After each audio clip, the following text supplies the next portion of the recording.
Perkenalkan, nama saya Mela Alvina Buki, biasa dipanggil Mei. Saya adalah mahasiswa Universitas Nusa Cendana Kupang, Fakultas Ilmu Sosial dan Politik, jurusan Ilmu Administrasi Negara. Baik, di sini saya akan mempresentasikan hasil saya mengenai mata kuliah Teori Sosial dan Politik. Langsung saja kita mulai dari materi awal, yaitu paradigma ilmu sosial. Yang pertama, radikal humanis, yaitu untuk memahami kesulitan dalam mengerti fenomena sosial dalam masyarakat sehingga mampu membentuk tatanan sosial yang tidak menghambatnya. Kemudian, di dalam paradigma humanis menggunakan metode deskriptif untuk menggambarkan beberapa kajian kebijakan pelayanan publik dari berbagai literatur. Kemudian termasuk dalam paradigma strukturalisme, yaitu paradigma yang mempelajari struktur yang berdasarkan fenomena dalam kehidupan politik, sosial, budaya, dan ekonomi setiap negara.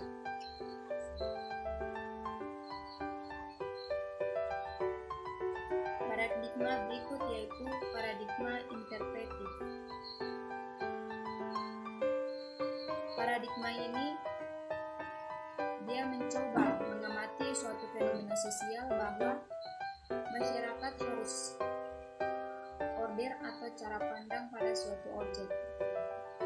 Paradigma interpretif menggunakan syarat nilai, yaitu memiliki suatu ketentuan dalam melakukan sebuah penelitian. Di dalam paradigma interpretif memiliki hubungan dengan fenomena sosial, yaitu mampu memahami masyarakat sehingga dapat mengetahui lebih dalam apa yang terjadi dalam kehidupan sosial. Paradigma ini juga menggunakan metode kualitatif. Termasuk pada paradigma yang keempat, yaitu paradigma fungsionalis, yaitu paradigma yang dapat melihat karakter ilmu sosial melalui objektivitas, yaitu bisa diamati. Masyarakat juga bergerak secara teratur. Baik, kemudian kita akan lanjut pada materi berikut, yaitu elemen-elemen paradigma dibagi atas 3, yaitu yang pertama ontologi. Ontologi berasumsi tentang realitas. Kemudian yang kedua epistemologi. Epistemologi berasumsi tentang hubungan antara peneliti dan yang diteliti. Kemudian yang ketiga metodologi, yaitu asumsi tentang bagaimana peneliti memperoleh pengetahuan. Baik, kita akan masuk materi berikut, yaitu teori sosial positif yang dicetus oleh Auguste Comte. Di sini Auguste Comte mengambil sebuah contoh seperti Revolusi Prancis, di mana pada saat Revolusi Prancis masih banyak perbedaan perlakuan terhadap masyarakat. Jadi dari pandangan Auguste Comte, dia berharap bahwa masyarakat harus berubah. Kemudian, menurut Auguste Comte, ilmu sosial sebagai sifat sosial yang memiliki sebab akibat, sehingga bisa membuat perubahan sosial dalam suatu masyarakat. Ilmu sosial juga bisa diamati dengan fakta-fakta yang ada di sekitar kita.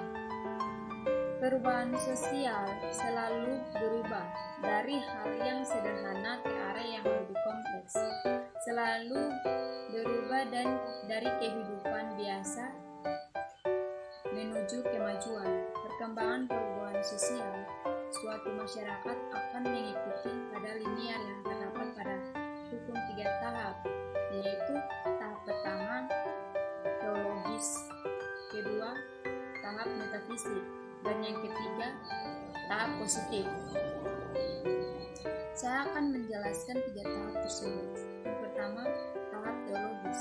Tahap ini merupakan periode paling lama dalam sejarah manusia dan disebut sebagai masa kekanakan inteligensi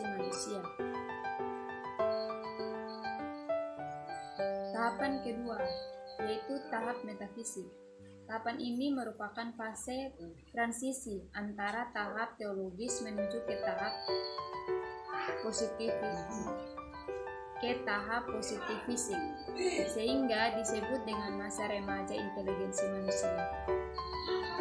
Tahap ini dipandai dengan adanya kepercayaan manusia dan hukum-hukum alam secara abstrak yang diilustrasikan dengan bentuk pemikiran yang bersifat filosofis, abstrak, dan universal. Kemudian yang ketiga yaitu tahap positif. Tahap ini merupakan tahap terakhir dalam pemikiran evolusionisme sosial Auguste Comte dan dianggap sebagai masa dewasa inteligensia manusia.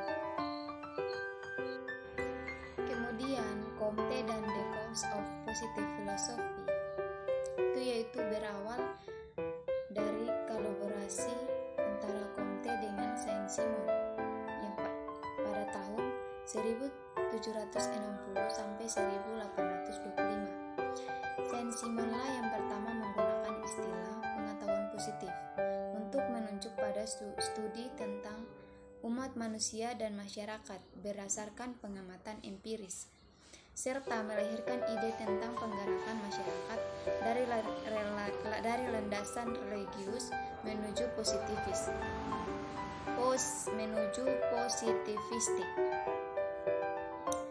Kemudian kita masuk pada filsafat positif Comte. Bagi Comte penting untuk menciptakan sains positif, seperti halnya ilmu pengetahuan yang lain. Pengetahuan yang didasarkan pada pengamatan empirik yang akan digunakan untuk menghasilkan dan menguji hukum abstrak mengenai organisasi manusia. Ilmu pengetahuan ini disebut sebagai fisika sosial, yaitu tentang bagaimana menemukan hukum organisasi manusia dan digunakan untuk mengarahkan tata kerja masyarakat. Pakar ilmu sosial harus memandu jalannya dan arah dari organisasi manusia. Baik, kita lanjut pada materi berikut, yaitu teori menurut Karl Marx. Menurut Karl Marx, seluruh fenomena sosial ditentukan oleh ekonomi. Struktur dasarnya yaitu ekonomi atau material, faktor produksi. Suprastruktur yaitu struktur sosial, struktur budaya, dan struktur politik. Di dalam perubahan dalam masyarakat, menurut Karl Marx, dia dibagi menjadi 3, yaitu masyarakat feudalisme, yang kedua masyarakat kapitalisme, yang ketiga masyarakat sosialisme. Yang pertama, masyarakat feudalisme tercermin pada kondisi yang masih bersifat tradisional, di mana tuan tanah merupakan pelaku ekonomi yang memiliki posisi tawar-menawar relatif tinggi dibandingkan pelaku ekonomi yang lain. Kemudian, masyarakat kapitalisme, yaitu merupakan pihak yang memiliki posisi tawar-menawar yang relatif tinggi dibandingkan dengan pihak lain, khususnya para buruh. Kemudian masyarakat sosialisme, yaitu sejalan dengan perkembangan teknologi, penumpukan modal yang dilakukan pengusaha dialihkan pada investasi teknologi, sehingga terjadi peralihan tenaga manusia dengan tenaga mesin yang pada akhirnya mengurangi eksploitasi buruh namun meningkatkan angka pengangguran. Fase ini merupakan titik awal tata masyarakat sosialis yang mana terjadi perubahan, yaitu pemupukan modal pada masa kapitalis diganti dengan pemerataan kesempatan pemilikan sumber daya, sehingga semua pihak memiliki posisi yang sama dalam hal tawar-menawar. Baik, sekian dari hasil presentasi saya. Saya mengucapkan terima kasih. Shalom.